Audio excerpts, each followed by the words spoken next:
독립출판 오디오북 립술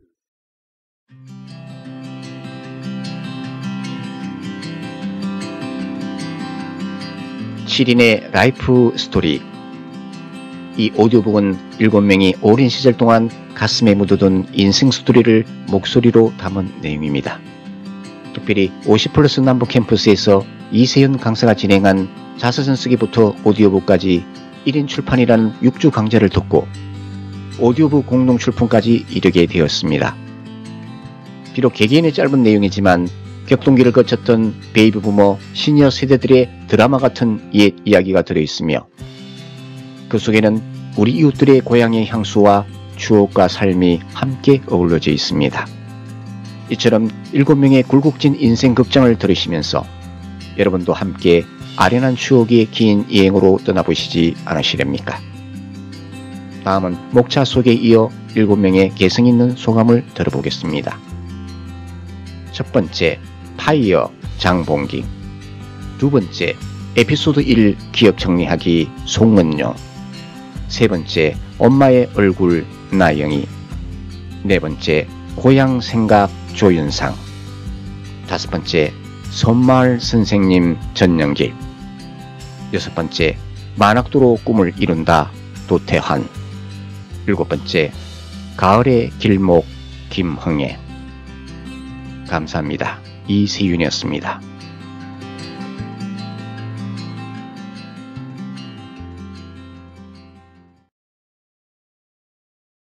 파이어 장봉기. 나는 BTS 방탄소년단을 좋아한다. 그 중에서도 파이어란 곡이 마음에 든다. BTS는 노래나 가사도 좋지만 코레오그래피, 즉 안무는 잘 만들어진 마든 댄스, 현대무용을 보는 것 같다. 니 멋대로 살아, 어차피 니 거야. 애쓰지 좀 말어, 저도 괜찮아 하는 가사에서는 자기에 대한 사랑이라는 깊은 통찰을 생각하게 된다.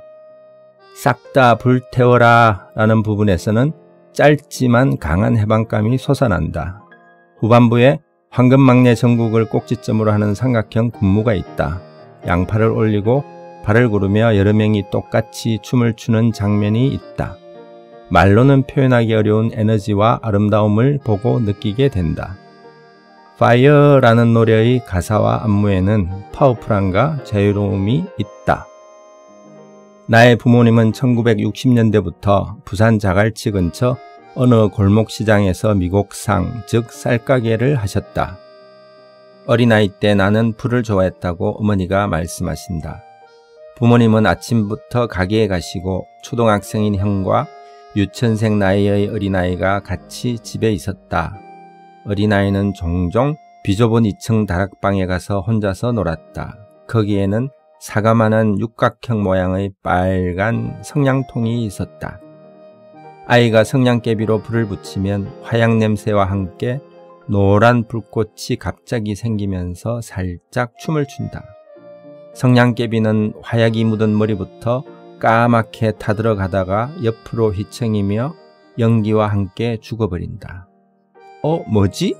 라고 생각하며 아이는 뭔지 모르지만 재미있게 가지고 놀았다. 그러다가 심심해지면 신문지나 종이 조각에도 살짝 대본다. 그러면 종이도 까매지다가 부스러진다. 곧 아이는 아무 일 없듯이 아래층에 내려와서 다른 놀이에 집중한다. 저녁이 되자 어머니가 먼저 저녁 식사를 준비하러 오셔서 깜짝 놀란다. 2층 다락방에는 까맣게 탄 성냥개비와 종이 부스러기가 흩어져 있다. 어머니는 성냥통을 흔들면서 큰 소리로 아이에게 야단을 친다. 야 이놈아, 이거 가지고 놀면 큰일 난다. 그 이후로도 아이는 종종 2층 다락방에 가서 혼자 놀았고 가끔 성냥통을 가지고 불장난을 했다. 다행히도 아무 일도 일어나지 않았다.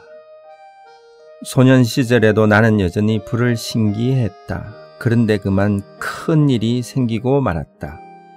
초등학교 저학년인 소년은 추석이 되면 시골 할아버지 댁을 간다. 경상북도 경주 근처에는 꽤 넓은 할아버지 댁이 있었다.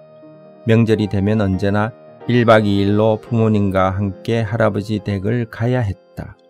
낮에는 시골에 있는 또래 친척이나 친구들과 집 밖으로 나가서 논다.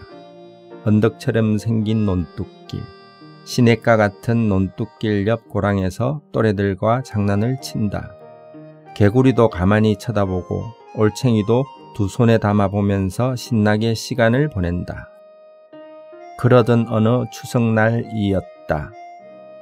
할아버지 댁은 사각형 모양의 얕은 돌 담장과 안채, 사랑채, 헛강견 부엌과 가운데 마당이 있는 네모난 집이다. 아침에 차례를 지내고 한가한 오후가 되자 고모님이 부엌에 가서 불 좀 지펴라고 해서 소녀는 부엌에 가 보았다. 부엌강에는 두어 개의 아궁이가 있었다. 네모난 아궁이에는 둥근 가마솥이 걸려 있고 아궁이 정면은 동그랗게 바늘 모양으로 뚫려져 있다. 뚫린 구멍 속에는 가마솥을 데우고 방 안에 온기를 전달하기 위해 나뭇가지들이 붉게 불타오르고 있다. 소녀는 빨갛게 불타오르는 아궁이를 신기하고 재미있어 했다. 쪼그려 앉아 등 뒤에 쌓여있는 나무더미에서 나뭇가지를 챙겨 조금씩 아궁이에 밀어 넣었다. 나뭇가지에 불이 붙으면 노란색이기도 하다가 빨간색이 되었다. 타닥, 타닥, 탁, 확 하는 소리가 났다. 흔들흔들 불들이 흔들리기도 하고 따뜻한 온기가 전해졌다. 소녀는 정신없이 쳐다보며 불구경놀이를 재미나게 했다. 몇 분이나 흘렀을까? 소녀는 주섬주섬 나뭇가지와 바닥을 챙기고 부엌광에서 나와 안채로 향했다. 얼마나 지났을까? 집 근처 어딘가에서 누군가가 불이야! 라고 소리쳤다. 그 소리가 공명이 되어 마을 여기저기에서 불이야! 불이야! 하는 소란이 벌어졌다. 명절날 한가한 오후 시골 마을에 여기저기서 사람들이 뛰어나왔다.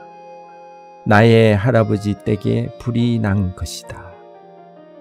소년이 부엌에서 불을 지폈는데 불 먹은 긴 나뭇가지가 나무더미로 불을 옮겨 불이 난 것이다. 시골 마을에는 소방시설이 없다. 누군가가 불이야 소리치면 또 소리치고 그러면 마을 사람들이 달려나온다. 양동이를 하나씩 들고 냇가로 달려간다. 누군가 냇가에서 물을 퍼고 중간에 전달하면서 온 마을 사람들이 모여서 불을 끈다. 소녀는 처음에는 무슨 일이지 하고 지켜보았다. 문득 무거운 느낌이 생기더니 무서움이 소년의 어깨를 눌렀다. 소녀는 집안 어딘가에서 숨을 죽이며 지켜보았다. 한낮의 소동은 오래 가지 않았고 불길은 잡혔다. 그 이후로 자라오면서 나는 불을 무서워했다. 연탄불이나 연탄가스를 많이 싫어했다. 그런데 가스불이 나오면서 불에 대한 두려움이 차츰 적어진 것 같다. 지금도 어머님은 가끔씩 내가 어릴 적에 불장난을 좋아했다고 놀리신다. 이제는 BTS의 Fire라는 곡을 즐겨 듣고 요리를 배우면서 가스불과도 친해졌다. 신경 쓰이는 게 있다면 BTS 멤버들이 군대 가면 어떡하지? 걱정된다.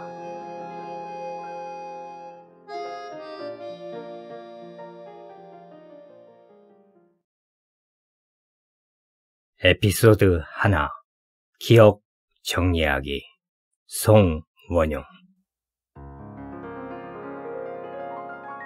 누구에게나 어린 시절에 겪었던 자기만의 경험 세계가 있다. 그리고 그 경험들은 우리의 의식 또는 무의식 속에 차곡차곡 쌓여서 우리의 사고와 감정과 행동에 영향을 준다. 과거의 기억 속에 또렷이 남아있는 그 경험의 실마리를 붙잡다 보면 나는 문득 시공을 초월해서 과거와 연결된 현재의 내 모습을 발견하곤 한다. 과거에 느꼈던 슬픔은 슬픔대로, 기쁨은 기쁨대로, 공포와 두려움도 그 모습 그대로 현재의 나를 지배하고 있다. 평생 동안 나를 지배하며 친근하게 따라다니던 공포나 두려움, 슬픔이나 수치심 또는 적개심 같은 분노 등은 이미 익숙해져 버린 나의 정서이기도 하다. 환갑을 훌쩍 넘긴 내게 아직도 생생하게 살아서 꿈틀대는 기억들이 있다. 그것은 가끔씩 소환되어서 현재의 내게 유한처를 제공하기도 한다. 스멀스멀 기어나오는 이 기억의 파편들은 내 밑바닥 감성덩어리의 한 조각이기도 하다. 이 기억들을 하나씩 하나씩 조합하다 보면 내 성격, 퍼스널리티의 형성 배경이 어렴풋이 그려진다. 그러나 본질의 샘가에 이르지 못하고 나는 항상 그 주변을 배회하다 돌아오곤 한다. 나를 감싸고 있는 무조건적인 열정의 구름을 걷어내고 진솔한 자아로 머물기엔 너무도 벅찬 여정이다. 때로는 내면의 격정을 알아차리며 멈추어 서서 스스로를 관조하고 그 속에서 조용히 나의 본질을 찾고자 하나 현실 세계는 언제나 실패를 예고한다. 내 성격은 이미 운명적으로 결정되어 있는 듯하다. 여기에 덧붙여서 유년 시절의 경험과 상황들이 현재의 나를 형성하는 커다란 물줄기가 되었음을 알게 된다. 독일 유학파인 존 해리는 헤르만 헤세의 데미안, 에밀 싱클레의 유년 시절 이야기를 번역하였다. 데미안의 책 표지에 이런 글이 적혀 있던 것을 기억한다. 새는 알에서 깨어나려고 바둥거렸다. 알은 곧 세계다. 새로 태어나기를 원하는 자는 한 세계를 파괴하지 않으면 안 된다. 새는 신을 향해 나래를 편다. 신의 이름은 아프락삭스라한다. 나는 몇 해 전에야 이 글의 배경을 조금은 이해할 수 있게 되었다. 헤르만 헤세가 칼융의 정신분석이나 동양의 신비주의에 관심을 가진 것은 이미 널리 알려져 있는 사실이다. 헤세는 이러한 심리학과 동양 철학 등에 근거하여 지성과 사랑이나 동방술례 등 많은 작품을 남긴 것으로 보인다. 나는 청소년 시절에 유독 헤르만 헤세에 집착하면서 그의 작품들을 모조리 읽어보겠다는 욕망 속에 사로잡히곤 하였다. 헤세의 전집을 읽고 난 후에도 내가 접할 수 없는 작품들에 대한 목마름을 안고 살았다. 사실 헤세의 작품은 미숙한 내가 읽기에는 무미건조할 만큼 난해하고 지루한 것들로 가득 찼었다. 그러나 그 중에는 어린 나의 지식 욕구나 호기심을 충족시켜주는 재미있는 단편들도 있었다. 당시 책을 직접 사서 읽는다는 것은 엄두도 나지 않을 만큼 가난한 시대였다. 다행히 나는 책을 파는 일로 생계를 유지하던 때에서 짬짬이 책을 읽을 수 있었다. 헤세의 책을 한 권 한 권 읽어나갈 때마다 나는 몸살을 앓듯 허우적대며 방황하곤 하였다. 고달픈 현실을 애써 외면하며 내면의 세계를 확장시킬 수 있는 위안의 탈출구로 삼곤 하였다. 성인이 되어서도 나는 가끔씩 헤세의 새로운 번역서나 관련 기사가 발견되면 설레임을 가지고 읽곤 하였다. 나는 머지않아 헤세의 책들을 다시 읽어야겠다는 생각을 가지고 있다. 직장 생활에 몰두할 때에는 책을 접할 수 있는 기회나 정보가 매우 제한되어 있었다. 그러나 지금은 마음만 먹으면 대형 서점이나 도서관 등에 가서 쉽게 접할 수 있다. 이제는 헤세의 작품을 새로운 관점에서 읽고 이해하며 정리하기를 기대한다. 마치 퍼즐 조각을 맞추어 나가는 아이처럼 새로운 것들을 재발견하고 이해하며 기뻐할 수 있을 것 같다.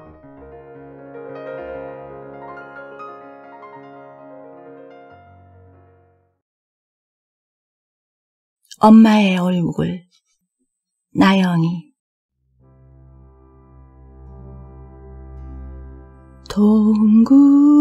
동그라미 그리려다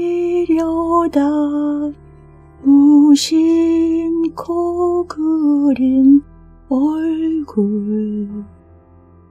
난 이 노래를 무척 좋아한다. 하지만 끝날 즈음엔 눈물을 글썽이며 항상 마음이 아파진다. 엄마의 얼굴을 본 적이 없고 사진만 통해서 본 탓일까. 지금도 정말 보고 싶다. 엄마는 날 낳으시고 산후가 안 좋아 바로 돌아가셨다 하신다. 아직도 마음속으론 항상 생각한다. 어릴 적 명절에 시골 내려가면 동네 어르신들께선 그 핏덩이가 저렇게 컸냐고 하시며 모여들어 머리를 쓰다듬어 주시고 대견해 하신다. 엄마가 안 계시니 외가와도 왕래가 자연히 끊어졌다고 하신다. 그래서 난 외가에 대한 추억이 하나도 없다. 친가 쪽 할아버지 할머니도 난 뵌 적이 없다. 아버지께서 막내시고 내가 막내인 탓일 것이다. 우리 집엔 아들 5에 딸은 나 하나 고명딸이다. 입학 전까지는 초등학교 선생님이셨던 큰오빠가 항상 날 데리고 출근하시며 교실 맨 뒷줄에 앉혀놓고 수업을 하셨다. 오빠가 퇴근하실 때까지 난 학교 도서관에서 동화책이나 위인전을 읽으며 시간을 보냈다. 오빠들 덕에 난 다른 아이들에 비해 한글을 빨리 깨우친 것 같다. 초중학교 입학 즈음 내가 살던 동네는 전남 목포시 산정초등학교 주변이었다. 그땐 수영장이 있다는 것도 몰랐다. 여름철 장마철에 비가 많이 올 때는 아이들과 삼각 팬티만 입고 동네에서 뛰어놀며 무척들 좋아했다. 어릴 땐 교회도 다녔다. 크리스마스 이브 날 저녁엔 밤새워 연습한 노래를 부르며 촛불을 들고 새벽에 찬양하며 동네를 돌아다녔다. 그날은 교회에서 맛있는 것도 많이 먹고 한아름 선물을 안고 의기양양하게 집으로 왔다. 그래서 어렸을 땐 모두 크리스마스를 그렇게 기다렸나 보다. 어쩌다 헌병 복무 중인 오빠가 선물을 가득 안고서 지프를 타고 한 번씩 집에 오면 동네 아이들은 무척이나 부러워했다. 나도 오빠가 참 멋있어 보였다. 우리 집안엔 고모, 이모, 할머니, 엄마, 언니 모두 안 계신다. 여자들이 참 귀한 집안이다. 그래서일까 친구들 집에 놀러가서 친구 엄마들을 보면 괜히 어색하고 어쩔 줄 몰라 했다. 난 지금도 언니라는 호칭을 잘 쓰지 못한다. 허나 친구 아빠들이나 오빠들이 있으면 빠른 친화력을 발휘하기도 한다. 돌부처님이란 별명을 지니신 아버지는 무뚝뚝한 성품이시지만 나에겐 한없이 자상하고 따뜻한 분이셨다. 추운 겨울 하룻불 속 계란 껍질에 쌀을 넣어 해주신 계란밥은 지금도 난 잊지 못한다. 아버지, 보고 싶습니다. 어린 핏덩이를 혼자 키우시느라 얼마나 고생하셨습니까? 겁이 많은 내가 마당에 있는 화장실을 갈 땐 언제나 따라가 주셨다. 고마우신 우리 아버지의 사랑은 항상 날 지켜봐 주시며 응원해 주셨다. 외가의 추억을 우리 아들에겐 하나도 안겨준 게 없어 항상 미안했다. 착한 우리 아들이 장가를 가서 여자가 귀한 우리 집에 예쁜 딸아이를 낳았다. 난 너무 기뻤다. 아들이 내 손을 꼭 잡으며 엄마 미안해 한다. 넌 별소리를 다 한다. 뭐가 미안해? 하니까 엄마가 할머니 소리 듣게 돼서 난 순간 우리 아들에게 참 이기적인 엄마로 보였나 보다 생각이 들어 마음이 찡했다.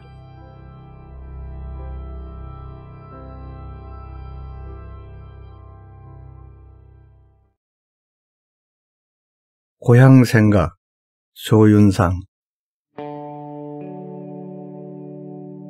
내가 살던 고향은 동해에 떠오르는 찬란한 아침 해와 반가이 인사하며 서로 돕고 서로 나누며 오손도손 살아가는 정다운 고장 울진의 양정이란 마을이다. 이 마을은 태백산맥의 동쪽 자락과 동해바다의 서쪽 끝이 만나는 위도 북위 37도 부근에 자리한 고요한 아침의 마을이며 내가 태어나고 자랄 때에는 강원도였는데 지금은 경상북도다. 그리고 이 마을은 푸른 동해바다와 넓은 벽사장이 어우러져 옛적부터 해수욕장으로 유명하며 또 동해의 아름다운 해돋는 광경을 보기에도 더없이 좋은 해돋이 관광 명소이기도 하다. 사람들은 살아오면서 저마다 해로애락의 추억이 있듯이 나에게도 평생에 잊지 못할 사연들이 있다. 그 중에도 1950년도 내 나이 8살 때 일어난 6.25 남침 전쟁의 기억은 잊혀지지 않는다. 나는 이때 피난도 못 가고 인민군의 점령지에서 온갖 고난을 겪으며 무덥고 지루한 여름을 보냈다. 이때는 전기불도 없는 시절이었다.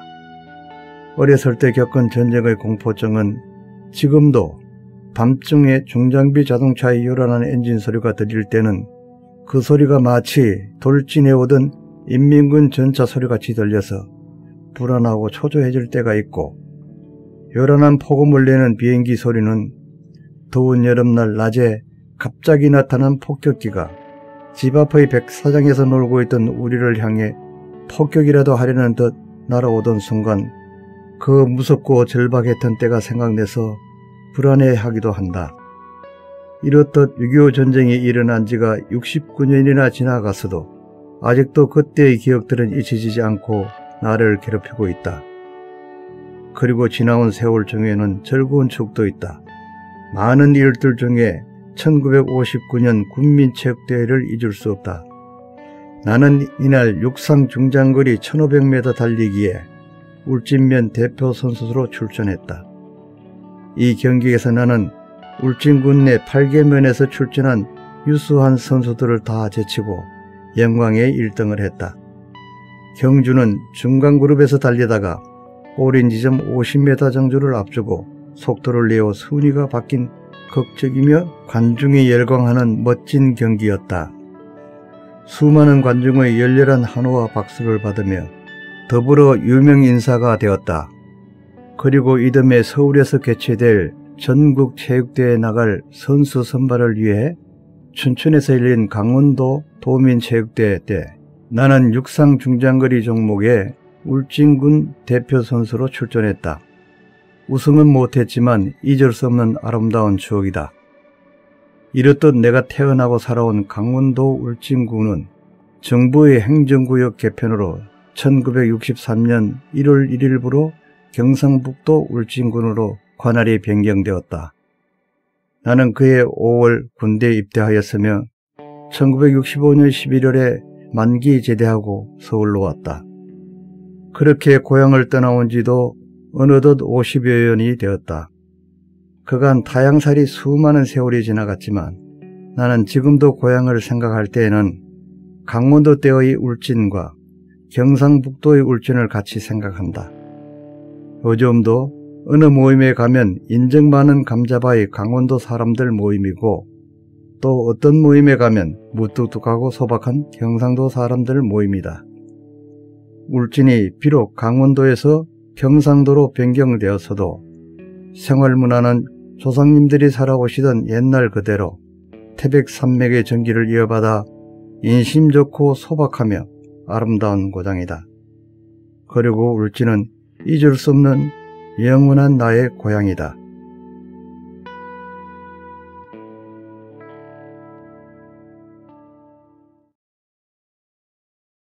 섬마을 선생님, 전영길. 섬마을 선생님 노래가 왠지 좋다. 이 노래를 부른 가수 이미자는 좋은 노래를 많이 불렀다. 다 좋지만 그 중에서도 이 노래가 더 좋다. 언제부터 좋아했는지 모른다. 어렸을 때 고향에서의 이 기억은 난다. 마을 뒤편 바다로 큰 여객선이 다녔다. 바다 깊이가 옅어 선착장에 접선이 불가능했다. 이용하는 여객이나 화물은 종선이라는 노를 저어 운행하는 목선이 선착장까지 연결했다. 초등학교 방학 때쯤이다. 그 시절 경제 사정이 어려울 때라 마을에 라디오가 없었다. 그래도 비교적 부자라는 동네 아저씨가 여객선에서 종선으로 옮겨 타면서 사가지고 온 라디오를 크게 틀었다. 섬마을 선생님 노래가 흘러나왔다. 이때 처음으로 들은 노래였다. 라디오도 처음 보았다. 마을 행사 등이 있을 때 주민들이 다른 노래와 함께 즐겨 부르던 노래이기도 하다. 고향을 떠난 이후에도 이 노래가 들리면 왠지 좋았다. 그 당시 도시에서는 시골에서 보기 어려웠던 라디오나 전축을 파는 가게에서 유행가를 크게 틀었다.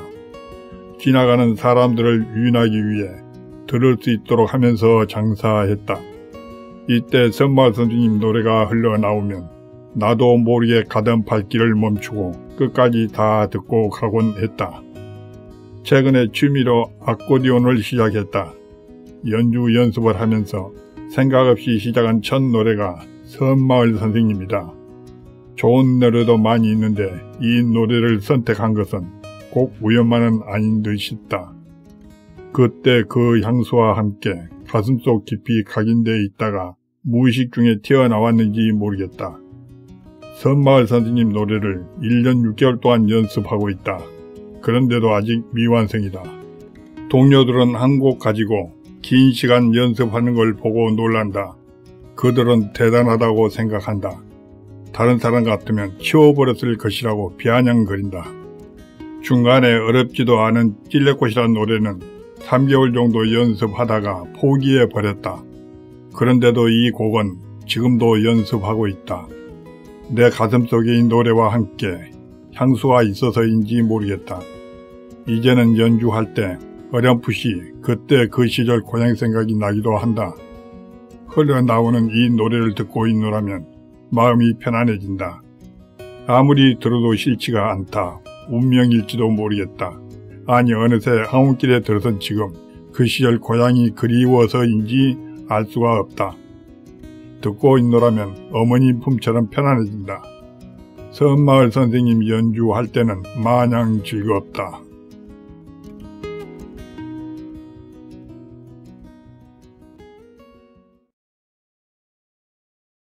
만학도로 꿈을 이룬다. 도태환. 나는 오른쪽 어깨가 아파 병원을 다녀왔다. MRI 진단 결과 수술을 해야 한다고 했다. 젊은 시절 서투른 실력으로 겁도 없이 스키장 꼭대기에서 코스를 타고 내려오다 설벽에 어깨를 부딪힌 적이 있다. 그땐 별로 어깨가 불편하거나 아프지 않아 병원에 가보지도 않았다. 그 후 중년에 들어와서 골프를 오랫동안 한 것이 어깨를 많이 혹사시킨 원인이라고 병원 의사는 말했다. 계속 골프 운동을 하면 나중엔 팔을 못 쓸 수도 있으니 하지 않는 것이 좋겠다고 했다. 유일한 낙인 골프를 그만두면 무엇을 할까? 언뜻 떠오르는 것이 학창시절의 배움의 시기를 놓치고 많이 후회했던 일이 생각이 났다. 이제 더 이상 나이를 먹으면 영영 공부를 못할 것 같아 용기를 내어 학교에 가야겠다는 결심을 했다. 수능을 보지 않고 만학도로 대학을 갈 수는 없을까? 집에서 가까운 부천대학교로 전화를 해보니 대환영이라고 한다. 야간반도 있다고 한다. 낮에는 회사 일을 봐야 하니 나에겐 안성맞춤이다. 기업 경영을 하고 있는 나는 좀 더 전문적인 지식을 얻기 위하여 경영학과에 원서를 내기로 했다. 그 후 경영학을 전공한 결과 지금은 회계에 대해서는 어느 정도 자신이 있다. 예전엔 재무제표를 펼쳐보면 도무지 이해가 되지 않았고 차변이 뭔지 대변이 뭔지 알 수가 없었으나 회계 원리를 배우고 나니 지금은 거래의 판료수에 따라 분계에 의하여 이루어지는 회계 처리가 너무나 과학적으로 잘 만들어졌다는 생각이 든다. 설레이는 마음으로 대학교 입학식에 참석했던 날이 생각난다. 나는 51년생 만 66세이다. 입학식이 거행되는 강당으로 들어가 보니 아래층엔 어린 남녀 학생들로 가득 차 있었고 위층엔 학부모들이 자리를 메우고 있었다. 나는 입학생들이 줄지어 서 있는 곳으로 갔다가 자리가 너무 서먹서먹하고 쑥스러워 위층 학부모석으로 이동하여 입학식을 지켜보며 이 장면을 추억으로 간직하기 위하여 휴대폰 카메라 셔터를 눌러댔다. 입학식이 끝나고 앞으로 공부할 교실로 이동하였다. 나는 17학번으로 경영과 D반이다. 우리 반은 총은 37명이다. 만학도생이 몇 명이나 있을까? 그것이 제일 궁금했다. 그 중에서 내가 제일 고령자이긴 하지만 다행히도 60대가 3명이나 있었다. 20대에서 30대 초반이 제일 많았고 50대가 2명, 40대도 1명 있었다. 나는 난청장애가 조금 있는 관계로 처음부터 맨 앞쪽 책상에 앉아 항상 그 자리에서 강의를 들었다. 교수님과 바로 마주보며 공부를 하다 보니까 질문도 많이 하게 되고 또 교수님이 물어보면 답변도 많이 하게 되는 것 같다. 나는 교수님의 강의를 녹음하여 2번, 3번 반복하여 들으면서 공부했다. 한 주에 월, 화, 목, 금 4일간 학교에 가는데 한 번도 강의를 빠진 적이 없다. 다른 과목은 열심히 하면 따라갈 자신이 있는데 컴퓨터 과목만큼은 자신이 없다. 컴퓨터 엑셀 강의 시간만 되면 머리가 지끈거리고 스트레스를 받는다. 한 주에 한 번 방문하여 2시간씩 개인 레슨을 하는 컴퓨터 선생님으로부터 3개월간 레슨을 받기도 했지만 여전히 어렵다. 나는 공부에 욕심이 많아 강의 때 좀 이해가 되지 않는 것이 있으면 바로 질문을 한다. 그러면 교수님은 친절하게 잘 이해가 될 수 있도록 설명을 해주신다. 어떤 때는 내가 질문을 해놓고 열심히 설명하시는 교수님을 보면 미안한 생각이 들 때도 있다. 수업 진도 나가는데 지장이 있는 것은 아닌지 싶어서다. 경영과 동문 체육대회를 하던 날이다. 교수님과 교우들이 어울려 다과와 음료수를 나눠 먹던 중 회계 원리를 강의하시고 지도 교수님이신 지연열 교수님에게 조심스럽게 이렇게 말씀드렸다. 교수님, 강의 시간 때 제가 질문을 너무 자주 해서 미안합니다. 제가 질문을 하면 한참 뒤쪽 페이지를 넘겨보라고 하시며 설명해 주실 때 정말 미안하더라고요. 했더니 괜찮아요. 그런 질문은 얼마든지 해도 좋아요. 라고 하시어 조금은 안심이 되었다. 1학년 기말고사 성적이 나왔다. 8과목 중 B뿔 1개, A 2개, A뿔이 5개 나왔다. 나는 기대 이상으로 좋은 성적이 나와 내심 성격장학금이라도 나올까 은근히 기대도 해보았지만 장학금은 나오지 않았다. 2학년에 올라와서는 6과목 중 A 2개, A뿔이 4개로 성적 장학금을 받을 수 있었다. 2년 과정에 전문학사 학위증을 받고 졸업을 하였으나 여기서 학업을 중단하기는 아쉬워서 심화교육 3, 4학년 과정을 마치고 대학원까지 공부하고 싶다고 했더니 아내와 아이들은 한사코 건강을 이유로 하지 말라고 한다. 그래서 회사에도 좀 더 신경을 쓰고 평소에 해보고 싶었던 서예를 시간 나는 대로 해볼 생각이다. 서예를 배워보고 싶다고 했더니 딸은 캘리그라피를 해보라고 권한다. 나는 초등학교 때부터 미술은 항상 수를 받았다. 초등학교 5학년 땐 학교 대표로 미술부문 경연대회에 참가하기도 했었다. 그림 그리기와 글씨 쓰는 데는 자신감이 생긴다. 그래서 캘리그라피도 하고 서예도 하겠다고 했더니 며칠 전 딸이 캘리그라피 하는데 쓰는 도구를 잔뜩 사다 주고 갔다. 자서전을 쓰는 것도 오디오북 출품도 딸의 권유로 도전하게 되었는데 캘리그라피도 재미있게 꾸준히 해볼 생각이다.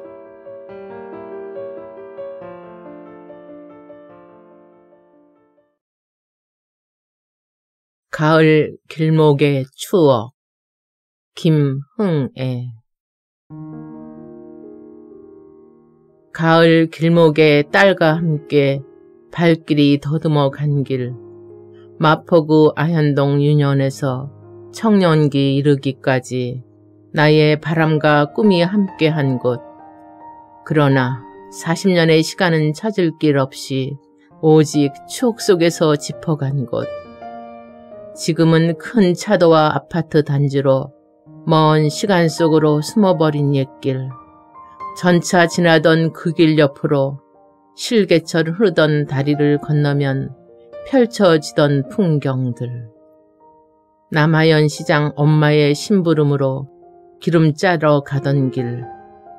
명절이면 북적북적 떡 순서 기다리던 방앗간 골목. 가끔 꿈길에 나오는 이름 기억 없는 목욕탕. 그 위로 현대극장 골목. 들어서면 번듯한 한옥집 세어가며 7, 8째쯤 지나 계단 딛고 나타나던 큰 이모네 집 앞.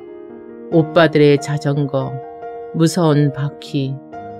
언젠가 그 바퀴에 다쳐 자전거 근처 못 가고 언뜻 숨차 우측 돌아 올라서면 큰 길가 솜틀집. 맞은편 흰 가루 날리던 국수집. 컴컴하던 명인의 쌀가게 검은 고양이. 맞은편 정육점 사거리로 미장원. 풋풋한 정으로 늘 시끌시끌 큰 소리 나던 가난한 60년대 서울 풍경. 고향은 시골만이란 서울 내기인 내겐 상실된 추억의 부재 속에 이제야 고향길로 들어선 아현동, 그 기억 속의 길. 기억 속 돌아올라 고향집 가는 길. 왼편 서울대 수제집안 재석이네 허름한 기아집. 뒤에 누가 못 따라오게 오르막 남기네. 그 집 대문 열고 들어서면 시야가 저 멀리 북아현동 보이는 탁 트이고 저 건너편 마을 작은 이모네. 그리고 그리운 외할머니네. 가끔 졸망졸망 아현동 전경 보이던 그 언덕에 기대던 시간들이 추억으로 하나 둘 들어서고 그 시간 속에 지금도 느티나무처럼 서 있는 언니 손에 이끌려 동생 태근이하고 남기네 뒤편 따뜻한 굴뚝 아래에서 어린 손 녹이면서 놀다 들어가던 날. 경근이 태어난 날. 그리고 든든하던 태근이는 어느 날 만날 수 없는 얼굴로 우리를 가슴 아프게 하고 떠나고, 집 들어서기 전 언덕길을 바라보면 겨울이면 미끄러질까 연탄재 장식하던 가족의 안위로 지나던 그 길과 엄마의 털신. 겨울 시작되면 아버지는 어김없이 손수레로 100폭이 넘게 배추 실어 김장하던 날, 나의 아버지. 언젠가의 시간 속에서 아현동집 마루에서 보던 그 젊은 날, 난 어쩜 지금의 이 시간이 시려울까. 할머니 제사상에 오른다고 밤 다듬으시던 그 아버지의 그 손을 보며 죽음과 이별에 대해 생각하고 아버지 손과 밤을 내 눈 깊숙이 간직했는지 모른다. 찾을 길 없는 길, 모르는 길을 난 무수한 시간 속에 돌고 돌아 찾고, 그리고 벗들의 집들도 사라지고 벗들의 모습도 희미컨만 또렷이 다가오는 그리움들, 지금은 만져지지도 못하는 정겨움, 소리들이 가슴으로 들려오고 씩씩하던 윤실이의 다정이 날 부르던 소리, 큰 길 쭉 따라가면 박안서의 나목의 나무만큼 큰 나무 있던 민운의 한옥안 풍경, 혜경이네 2층 집, 경선이네 피아노 들어오던 날 구경 가던 일, 건강한 모습으로 신앙심 깊던 눈 큰 순애, 그리고 내가 만난 예수님.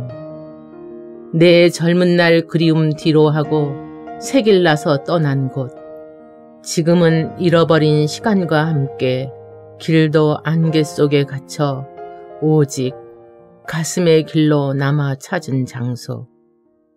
먹먹한 가슴에 놀라 순간 딸에게 나 지금 사는 곳 어디지? 고척동. 소리에 먼 거리 아닌데.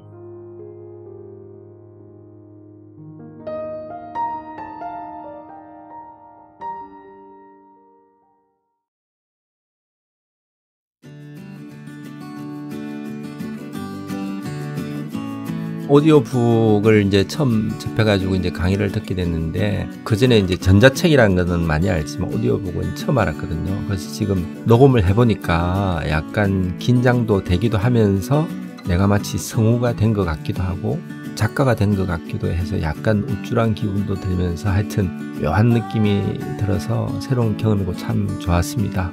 이런 좋은 강의 해준 강사님에게도 꼭 감사하다는 말씀 드리고 싶네요. 고맙습니다. 제가 이렇게 오디오북을 직접 글을 써서 이렇게 낭독을 하다 보니까 저의 오래된 버킷리스트 중에 하나가 달성되는 그런 느낌입니다. 아주 매우 가슴 뿌듯한 일이죠. 어쩌면 이런 오디오북 출판하기, 이러한 강의를 제가 접할 수 있는 것이 제 커다란 행운이기도 합니다. 우리 또 강사 선생님께서 매우 열정적으로 핵심 정보들을 아주 잘 요약해서 가르쳐 주시고 또 지도해 주셔서 매우 고마울 따름입니다. 저에게는 매우 즐겁고 아주 가슴 설레는 그러한 6주간의 강의가 되었습니다. 감사합니다. 제가 원래 글을 쓰지를 잘 못해가지고요. 생각지도 못했는데 선생님께서 가르쳐 주신 대로 하다 보니까 아주 잊혀져 있던 기억도 되살아나고 글이 조금씩 써지는 걸 느껴서요. 그리고 또 직접 녹음도 해보니까 굉장히 좀 마음에 와닿는 것 같아요. 그리고 계속 글을 또 좀 써보고 싶다는 생각도 들고요. 이 오디오북을 그동안에 전혀 접해보지 못했다가 오늘 오디오북을 만드는 첫 과정을 접하면서 우선 처음이니까 많이 긴장됩니다. 그러나 이 멋진 프로그램이 잘 발전해가지고 많은 사람들에게 오디오북을 통해서 새로운 문학에 대한 길도 열어주고 또 글쓰기 하는 그 길도 열렸으면 좋겠습니다. 고맙습니다. 저는 뭐 글 쓴다든가 이런 거 하는 건 생전 처음이고, 또 여기 교육에 들어오기 전에 이것이 굉장히 어려울 거로 생각을 했어요. 다른 사람 하는 걸 보고만 가려고 했는데 막상 선생님께서 이렇게 계속 가르치면서 또 따라할 수 있도록 이렇게 하니까 쉽게 여기까지 온 것 같아요. 굉장히 보람도 있고 아주 좋습니다. 이번 자서전 쓰기와 오디오북을 하면서 지난 삶을 되돌아보는 좋은 계기가 되었고 많은 것을 느끼게 되었습니다. 남은 여생은 좀 더 베풀면서 살아야겠다는 생각이 들었고 후회 없는 삶이 될 수 있도록 하루하루를 잘 살아야겠다는 생각을 했습니다. 감사합니다. 오디오북을 하면서 내 마음의 풍경 소리를 듣게 되었어요. 모든 시간 속에 함께한 그리운 이들 소리가 나를 깨우는 소리로 들리게 되었고, 잊혀진 기억이 추억이란 이름으로 또렷해지고 소리와 함께 마음의 소풍을 나섭니다.